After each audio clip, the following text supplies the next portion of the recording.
नमस्कार। आजकल बाजार में आहार को लेकर अलग अलग विचार है। उनमें से एक है हमारा आहार। हम अपने आहार में अनाज के बीज वाले हिस्से का सबसे ज़्यादा इस्तेमाल करते हैं। उदाहरण के लिए बाजरा, ज्वार, गेहूँ, चावल, ये सभी पौधों के बीज वाले हिस्से हैं। पारंपरिक तरीके से अब तक हम बाजरा, ज्वारा और गेहूं का इस्तेमाल रोटी बनाने के लिए करते आए हैं। आज है अनाज बाजार में मिश्रित अनाज के रूप में उपलब्ध है और उम्मीद यही है कि इससे रोटी या इसी तरह का कोई महत्वपूर्ण भोजन बनाया जाए। और इसका वर्णन करते समय जिस तर्कों को निर्धारित किया गया है वह यह है कि इन सभी अनाजों को कुछ पोषण मूल्य वाले के रूप में वर्गीकृत किया गया है और फिर उसके अनुसार अगर हम इन खाद्य पदार्थों में मौजूद सामग्रियों को एक साथ मिला दें तो हमें बेहतर पोषण मूल्य दिखाई देता है। इस दर्शन के अनुसार इन्हें मिलाना बेहतर है और इसलिए लोगों को इसे मिश्रित अनाज का इस्तेमाल रोटी या दलिया बनाने के लिए करना चाहिए और अपने आहार की योजना बनानी चाहिए। यह उसका उद्देश्य है और इसमें एक व्यवसाय भी है। यदि हम इस पर विचार करें कि भारतीय दर्शन और आयुर्वेद के अनुसार इस पोषण मूल्य पर कोई पूर्ण शोध हुआ है या नहीं, तो यह ध्यान में आएगा कि यह शोध भले ही शोध के कुछ मानदंडों पर खरा उतरता हो, निश्चित रूप से ही पूर्ण नहीं है, अपूर्ण है। इस पर विचार करते हुए आइए एक उदाहरण देखें। हमें स्वादिष्ट पसंदीदा खाद्य पदार्थों में से एक है मिसल, जिसे हम अक्सर यात्रा के दौरान लेते हैं।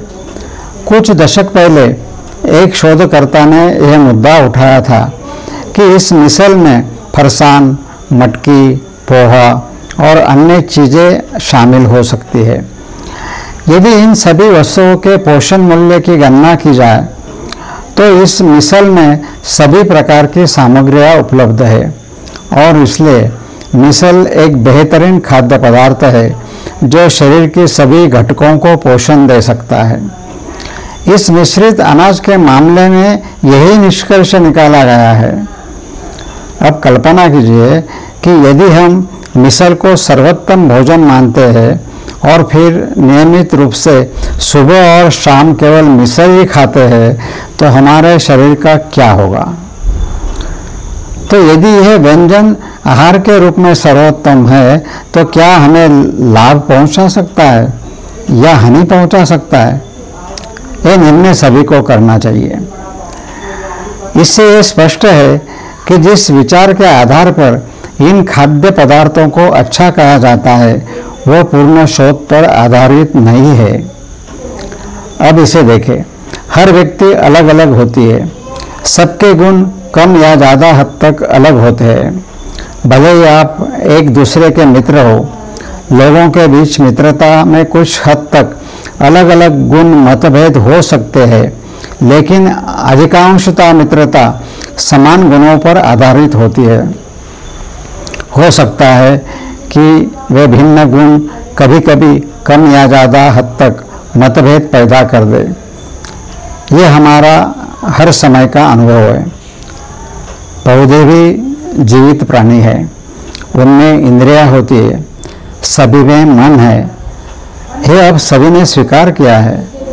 अतः इन विभिन्न पौधों को मिलाने के बाद यदि उनकी भौतिक पूर्णता में कोई अंतर या विरोधाभास है तो उन्हें मिलाने के बाद तो जो भावना उत्पन्न होती है वह हमारे लिए अच्छे नहीं हो सकती, क्योंकि यदि उनके गुणों में अंतर है, यदि उनमें कोई झगड़ा है तो हमारे शरीर पर उसका प्रभाव भी संभावना से हो सकता है।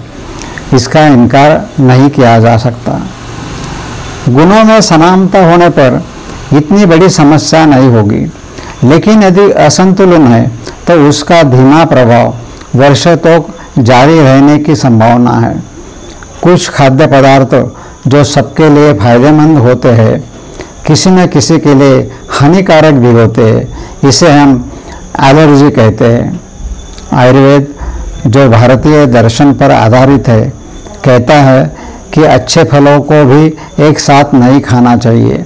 इसका कारण यह है, अगर इन फलों में अलग अलग गुण कम या ज़्यादा मात्रा में है तो जरूरी नहीं है कि इनमें उत्पन्न गुण हमारे लिए सुखद हो, और ऐसा हर बार नहीं होता।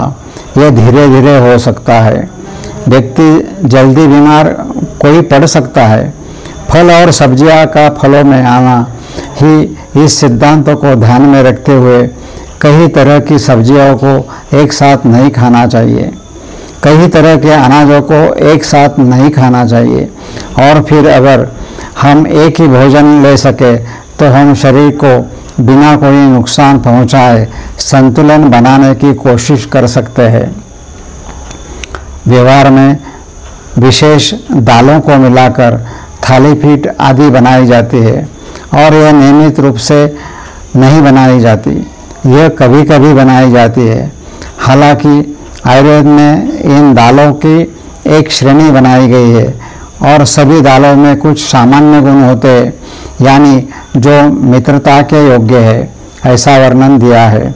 इसलिए यदि समय समय पर कुछ मात्रा में दालों को मिलाया जाए तो वे काम कर सकती है। उस श्रेणी का उपयोग शास्त्र ने एक बिंदु के रूप में किया है।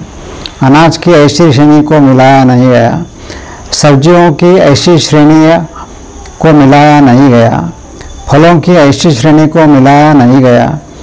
आयुर्वेद ने सलाह दी है कि कुछ खाद्य पदार्थों को एक साथ विपरीत खाद्य पदार्थों के रूप में नहीं खाना चाहिए। ये निश्चित रूप से कहा गया है कि ऐसे विपरीत खाद्य पदार्थ शरीर में असंतुलन पैदा करते हैं, और यह भी अनुभव किया गया है कि वे निश्चित रूप से कष्टदायक होते हैं।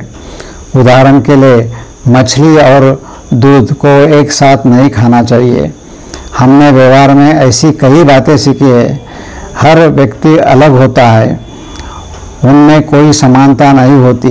ये सभी खाद्य पदार्थ पूरी तरह से समान नहीं हो सकते, इसलिए उनका संयोजन पूरी तरह से गलत भी हो सकता है। आयुर्वेद द्वारा किए गए वर्गीकरण में भारतीय दर्शन ने भोजन को सात्विक, राजस और तामस के रूप में वर्गीकृत किया है, और इस वर्गीकरण के गुणवत्ता के अनुसार हमें सबसे अधिक सात्विक भोजन करना चाहिए। तुलनात्मक रूप से तामस भोजन और राजस भोजन सबसे कम होना चाहिए, और इससे कोई खतरा होने की फिर संभावना नहीं है। यदि ऐसा है तो दोनों पक्षों को देखने के बाद विकल्प क्या है, ये मूल प्रश्न उठता है। विकल्प बहुत सरल है। इन खाद्य पदार्थों को मिलाने के बजाय किसी एक भोजन को मुख्य भोजन के रूप में लेना चाहिए। यहाँ तक कि जो सब्जियाँ मौजूद है वे भी एक ही पौधे की होनी चाहिए, उन्हें मिलाना नहीं चाहिए। विशेष रूप से उन्हें दैनिक आहार में नहीं मिलाना चाहिए। अच्छा, ऐसा करने से क्या नुकसान होता है? इसमें कोई नुकसान नहीं है, लेकिन संभावित नुकसान खतरनाक है। यदि सभी अनाजों को मिला दिया जाए, फलों को मिला दिया जाए, सब्जियों को मिला दिया जाए तो नुकसान की संभावना अधिक होती है। तो खाना पोषण की दृष्टि से कितना भी अच्छा क्यों न हो, उससे नुकसान की एक और संभावना रहती है।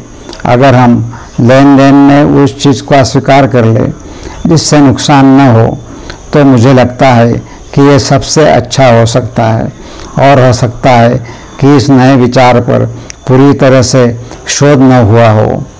अगर हम अपने जीवन में इस हिस्से को हटा दें, अगर हम इससे बचें, तो मुझे लगता है कि हमारा जीवन निश्चित रूप से स्वस्थ और दीर्घायु हो सकता है। धन्यवाद।